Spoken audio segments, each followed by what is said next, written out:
Alright guys, welcome back to F1 Drama. Max Verstappen has given his thoughts on many drivers on the 2023 grid, including 2021 rival Lewis Hamilton in the Mercedes, giving him a lot of credit for his achievements throughout his career and pointing out many virtues that Max himself may well want to replicate. Very much enjoy your thoughts in the comments. Hit the like button if you enjoy. Subscribe if you're new as always. We know these two, especially in 2021, a season that really does feel like a treat compared to what we have today. We'll see how it goes in Jeddah. But there was a massive rivalry between these two. It got very heated, of course, throughout pretty much the entire season, starting off, finishing as well in that remarkable fashion between Horner and Wolff and Red Bull and Mercedes and Verstappen and Hamilton, and there were many moments of collision, and of course the Silverstone events and the events in Brazil, and of course in Jeddah itself, right, where the front wing incident and the brake test and all this drama throughout the season. Last year we didn't get too much of the Verstappen-Hamilton battle, but the one time they did come together in Brazil, there was immediately collision. Verstappen sent it down the inside. Verstappen made his thoughts known at the time that he knew there was going to be contact, but he kind of went for it anyway, and he obviously, in his even words here, he says it cost him the race win because Hamilton was only able to get back up to P2 and couldn't quite overtake Russell for the race victory by the time they got to the end. A bit of small damage I think that Hamilton had that was affecting him in the middle sector, but funny in a way that Verstappen dominated last season, and the only time they really have it coming together last year, or the only time they were in relatively competitive cars at one circuit, they immediately collide again. So it was a great rivalry in 2021. We haven't really got to see it again the last season or so, and it probably won't happen again this year, despite the fact that in similar cars, a battle between Verstappen, Hamilton and Alonso, I would say, probably still the three best drivers on the grid, I would argue. Leclerc's got to be up there as well. But Red Bull and Verstappen know how good Hamilton is. They've actually given Hamilton a lot of credit lately, and maybe only doing so just because they know that Mercedes aren't so competitive as they were previously. I don't know if these words would be coming out of Verstappen or Helmut Marko if Mercedes were right on their tail, or going toe-to-toe with them as they were in 2021. But even Helmut Marko before the season said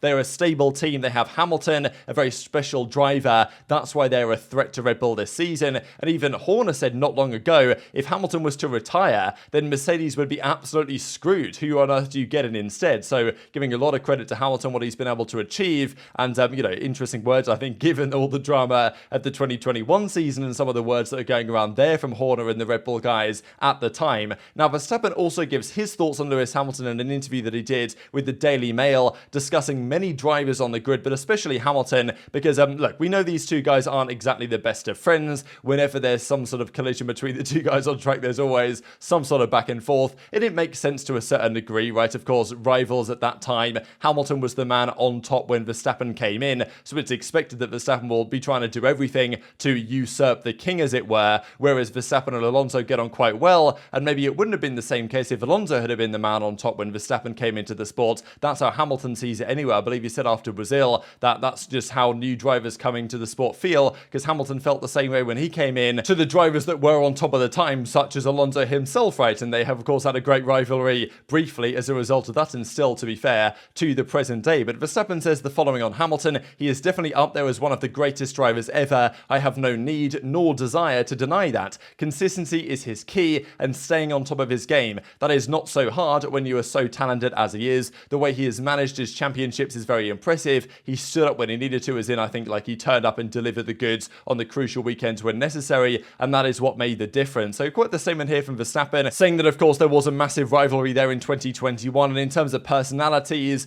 they're maybe not so similar, right? Some drivers are going to be friends, some aren't, some you're going to have a close relationship with, some you're not. And Max says, look, we don't have a difficult relationship, but some drivers you're closer with, some drivers you're not, and to an extent it's just, how you live your life are a little bit different in that regard. We have a lot of respect for each other, and I think that's been the same way for Hamilton to Verstappen. He, of course, he congratulated Max after his victory, even in 2021, and even recently Hamilton said about Verstappen, he was like, look, Verstappen's driving so well right now, he's not going to slip up after winning these two titles. He's in a position where he's going to capitalize on his car advantage and get the job done this year yet again. And but yeah, the praise from Max to Lewis, I thought it's nice in a way, right? Because obviously all the drama between the fan bases, constantly you've got Hamilton fans and Verstappen fans, and like Twitter is an absolute nightmare. If you go on there during a race day, you can go on a tweet, like any F1 tweet on Twitter, it can be completely unrelated to Red Bull, Hamilton, Verstappen, Mercedes. You'll still find some people in the replies arguing between Hamilton and Verstappen. It's just very frustrating at times. Whereas the drivers themselves, despite not necessarily being best of friends, do definitely have a lot of respect for each other. And even Verstappen's words here saying like his consistency consistency and his talent and the way he managed the championships are very impressive, and I'm sure things that Verstappen will want to learn from,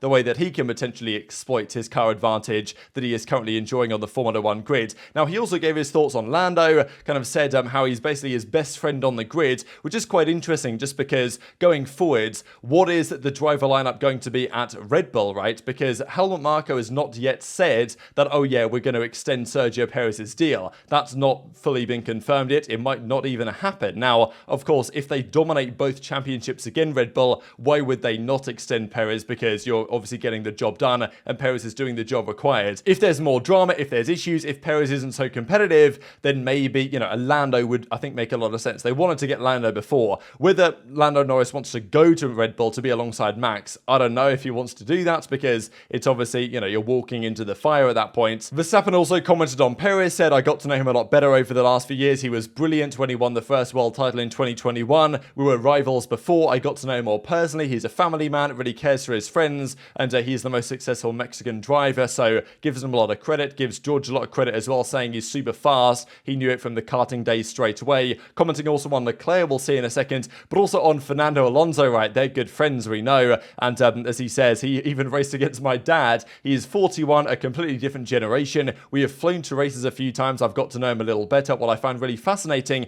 beyond the enormous talent he's shown over the years, is how passionate he is about wanting to perform at the highest level even now. And there's his general love of motorsport, helping develop junior drivers. Of course, you know, he even mentioned potentially doing the Indy 500 that, of course, Alonso has attempted. I think Verstappen said he doesn't really want to do that because it's just too risky after his Formula 1 career is over. And he also talks briefly on the respect he has for Charles Leclerc. So some nice comments I thought there from Max Verstappen. But speaking of that Sergio Perez situation, I just wanted to mention Helmut Marko's thoughts on Perez, because we know that when Verstappen came into the team and then they brought in Gasly, of course after Riccardo decided to leave and go elsewhere, they brought Gasly in, they brought Albon in, and none of those worked particularly well, especially the Albon one when he was made the return and he came into that seat and he was obviously a massive challenge up against Verstappen, got pretty much destroyed. Not sure that would be the case nowadays necessarily. I think Red Bull maybe realised that putting drivers like that against Max with limited experience and limited time to really succeed and show what they're capable of was maybe not the way to go. They've stuck by Perez for longer, and even as Helmut Marko says, Sergio has managed to survive 2 full seasons as Verstappen's teammate without breaking, as most drivers would.